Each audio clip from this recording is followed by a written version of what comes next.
Matthew Evans, a wealthy man in his late 70s, sat alone in his silver Mercedes, tapping his thumb impatiently against the steering wheel. The air conditioner hummed, barely keeping the Kentucky heat at bay. Retired and wealthy from a life of business in finance, Matthew was used to things working in his favor. But that day, he found himself stranded with a flat tire, far from the comforts of his pristine mansion on the outskirts of town. After a few attempts to call for roadside assistance with no luck, he sighed and resigned himself to the fact that he'd have to wait. Just as he started to feel a tinge of frustration bubbling up, he saw a figure walking toward him down the road. A young boy, maybe 13 or 14, wearing a faded t-shirt and worn-out sneakers, approached with a determined expression. Matthew watched as the boy's eyes narrowed, examining the car before giving Matthew a polite but confident nod. "Got a flat, sir?" the boy asked, his voice steady. Yes, I do," Matthew replied, feeling a strange mix of relief and unease. "I was hoping for a bit of help, but my phone's got no signal out here." The boy gave a little smile. "I can help with that," he said, kneeling beside the tire without hesitation. "My grandpa taught me how to change a tire last summer. Do you have a spare?" Matthew gestured to the trunk, watching as the boy opened it and pulled out the necessary tools. The young boy worked swiftly, his hands moving with a quiet confidence that seemed almost beyond his years. As Matthew stood there, he felt a strange humility creeping in, something he hadn't felt in a long time. He wanted to offer the boy something in return, but the young man hardly looked up, focusing intently on the task at hand. After a few minutes, the boy finished, wiping his hands on his jeans and stepping back. "All done," he said simply, offering a small, satisfied smile. Matthew reached into his wallet and pulled out a few bills, holding them out to the boy. "Here, take this. I really appreciate your help." But the boy took a step back, raising his hand politely. "Thank you, sir, but I don't need anything. Just happy to help." Stunned, Matthew stood there, money still in hand, as he watched the boy turn and walk away down the road. The interaction had left him moved somehow, though he couldn't quite put a finger on why. Alone now, he slipped the money back into his wallet and got back into his car, watching in the rearview mirror as the boy's figure grew smaller in the distance. For the rest of his drive, Matthew's thoughts kept drifting back to the boy. There was a quiet dignity about him, a self-assurance that wasn't born from money or privilege, but from something deeper. That night, as he sat alone in his lavish home, Matthew found himself unable to shake the image of the boy walking away with nothing but a smile. That evening, Matthew sat in the leather armchair of his study, surrounded by shelves of books he rarely opened. The room was quiet, save for the soft ticking of the grandfather clock in the corner. His dinner, a perfectly prepared steak and asparagus, sat untouched on the side table. He couldn't stop thinking about the boy. Matthew had encountered thousands of people in his lifetime: business partners, employees, investors. Most interactions revolved around negotiations, favors, and deals. There was always an exchange, a price, or an expectation. But this boy, this stranger, had helped him for no reason other than kindness. He leaned back, sipping his scotch. The memory of the boy's confident smile replayed in his mind. He didn't look like someone who had much, Matthew thought. The worn shoes, the faded clothes, the dust on his hands, it all told a story. And yet the boy carried himself with a kind of integrity that seemed so rare these days. The next morning, Matthew couldn't resist the urge to find the boy. He didn't know why, but something inside him felt unfinished. Maybe it was guilt, maybe gratitude, or maybe just curiosity. Whatever it was, he found himself driving down the same stretch of road, scanning the horizon for any sign of the boy. Hours passed as he stopped at gas stations and small diners, asking anyone who would listen if they'd seen a young boy fitting the description. Most shrugged or shook their heads, until finally an older woman behind the counter at a small cafe spoke up. "Sounds like you're talking about Elijah," she said, wiping her hands on her apron. "That boy's always helping folks around here. Lives with his mama over in Harlan." "Harlan," Matthew repeated, making a mental note. "Thank you." The town of Harlan was an hour away, nestled in the foothills of the Appalachians. The drive was scenic, but Matthew barely noticed. His mind was racing with questions. What kind of life did this boy have? What kind of family raised someone like that?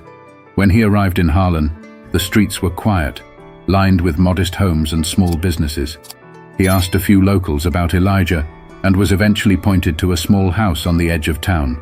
The house was worn but tidy, with a front porch that sagged slightly under its own weight. Matthew parked his car and hesitated for a moment, unsure of what he would even say. Taking a deep breath, he knocked on the door. It opened a moment later, revealing a woman in her early 40s. She looked tired but kind, her eyes sharp and curious as she sized him up. "Can I help you?" she asked. "Good morning," Matthew said, clearing his throat. "I'm sorry to bother you, but I believe I met your son yesterday. Elijah, right? He helped me with a flat tire." Her expression softened instantly. "That sounds like my Elijah," she said with a small smile. "He's always helping folks." "I just wanted to thank him properly," Matthew said. "He wouldn't accept anything from me yesterday." She nodded, stepping aside to let him in. "He's out back. You're welcome to wait." Matthew stepped inside, taking in the modest surroundings. The furniture was old but clean, the walls adorned with family photos, and a few hand-drawn pictures that looked like they came from a much younger Elijah. It was a far cry from his own home, with its pristine surfaces and expensive artwork. Yet something about this space felt warmer, more alive. He followed her out to the backyard, where Elijah was repairing the fence. The boy looked up, surprised to see Matthew. "Hey, mister," Elijah said, wiping his hands on his jeans. "What are you doing here?" Matthew smiled, feeling strangely nervous. "I wanted to thank you again. You helped me when I really needed it, and I just couldn't stop thinking about it." Elijah shrugged, his expression easy and genuine. It wasn't a big deal. But to Matthew, it was, and he was determined to show it. Elijah leaned against the fence, his curious gaze fixed on Matthew. For a moment, neither of them spoke. The boy's calm demeanor made Matthew feel slightly out of place, as though he were the one being judged. "I don't think you realize what a big deal it was," Matthew finally said, breaking the silence. "People don't usually help strangers without expecting something in return." Elijah tilted his head slightly, as if puzzled by the statement. "I don't see it like that," he replied. "If someone needs help and I can do it, why wouldn't I?" Matthew was struck by the simplicity of the boy's logic. He looked past Elijah to the yard. The fence was patched together with mismatched wood, the grass uneven and sparse. Behind the house, an old swing set leaned precariously, its chains rusted and broken. It was clear that Elijah's family didn't have much, but they made do with what they had. "You've got a good head on your shoulders," Matthew said, meaning it. "Your mother must be proud." Elijah grinned, glancing back toward the house. "She works hard. I just try to help out where I can." Matthew was quiet for a moment, absorbing the boy's words. He thought of his own childhood, spent in a house much like this one. His parents had worked tirelessly to make ends meet, teaching him the value of hard work and perseverance. Over the years, he had drifted away from those lessons, caught up in the pursuit of wealth and status. Now, standing in this yard, he felt an odd sense of nostalgia and regret. "I'd like to do something for you and your family," Matthew said at last. Elijah straightened up, his expression cautious. "We're okay, mister. We don't need anything." "It's not about need," Matthew insisted. "It's about what's right. You helped me, and I'd like to return the favor." Before Elijah could respond, his mother stepped out onto the porch, wiping her hands on a dish towel. "Elijah, you better come inside and wash up before lunch," she called. Then her eyes shifted to Matthew. "Would you care to join us? It's nothing fancy, but you're welcome." Matthew hesitated, unaccustomed to such an invitation, but the sincerity in her voice left him no room for excuses. "I'd like that," he said, following her into the house. Inside, the kitchen smelled of freshly baked bread and roasted vegetables. The table was small, surrounded by mismatched chairs, but it was set with care. Matthew took a seat, feeling strangely out of place in his tailored suit amidst the humble surroundings. Elijah washed his hands at the sink and joined them, his easy smile never faltering. As they ate, Matthew found himself drawn into their conversation. Elijah talked about his school, his friends, and his dreams of becoming an engineer. His mother shared stories about the community, speaking with a quiet pride about the people who looked out for one another. Matthew listened intently, feeling a warmth he hadn't experienced in years. For all his wealth and success, his own home felt cold and empty compared to this modest house filled with laughter and genuine connection. After lunch, as they cleared the table, Matthew turned to Elijah's mother. "You've done a remarkable job raising him," he said. "He's got more heart than most people I know." She smiled, her eyes shining with gratitude. "Thank you. He's a good boy, but we've had our struggles. We've learned to appreciate the small things." Matthew nodded, his mind already turning over ideas. He didn't want to overstep, but he couldn't walk away without doing something for them. This family had given him a gift he hadn't even realized he needed, a reminder of what truly mattered. Matthew left their home that afternoon with a sense of clarity he hadn't felt in years. Driving back to his estate, he began to plan. This wasn't about charity. It was about honoring the boy's selflessness and the family's resilience. Elijah and his mother deserved more than patched fences and worn furniture.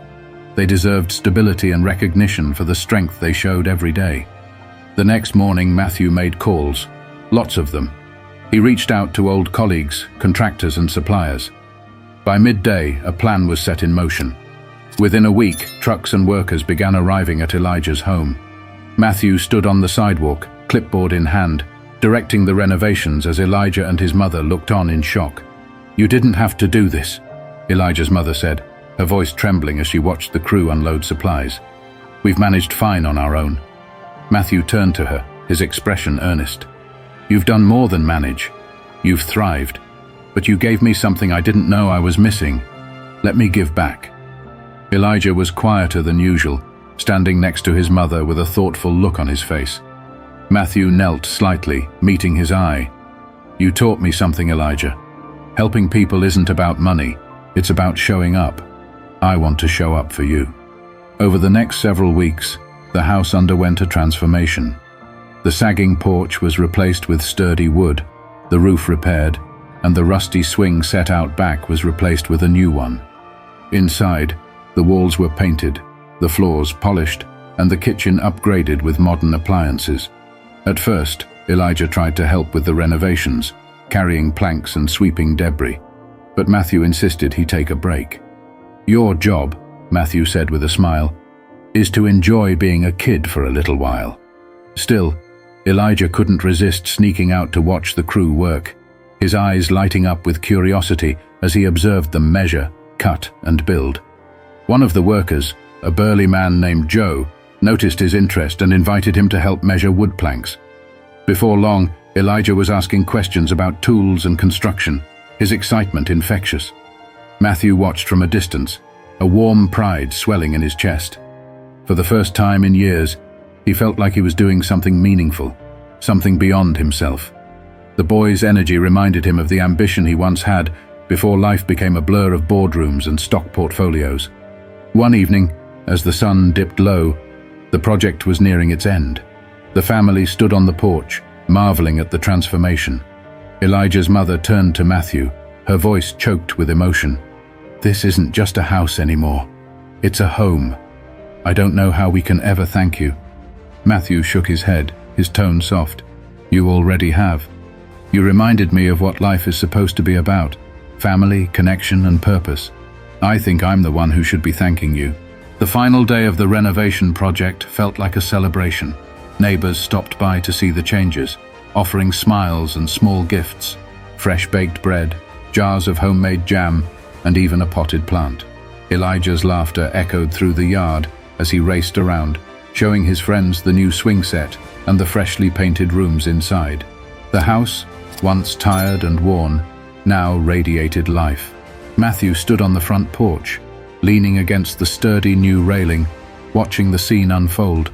He hadn't felt this kind of joy in years, simple, unfiltered joy that came from seeing others thrive. Elijah's mother walked over, a cup of iced tea in her hand. She offered it to him with a smile. "You've done more than fix a house," she said softly. "You've given us hope, and I think you've found something for yourself, too." Matthew nodded, taking a sip. "I have," he admitted. "I spent so many years chasing things I thought mattered: money, status, influence. But none of it feels like this. None of it ever filled me the way this has." As the sun began to set, Elijah joined them on the porch, his energy still boundless. He looked at Matthew, his expression thoughtful. "Mr. Matthew," he began, "I've been thinking a lot about what you did for us. I want to do something like that one day. I want to help people too." Matthew placed a hand on Elijah's shoulder, his voice steady. "You already are, Elijah. Your kindness set all of this in motion. Don't ever lose that."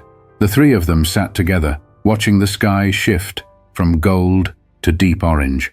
The warmth of the day lingered, but there was a deeper warmth, one that came from connection, gratitude, and a shared sense of purpose.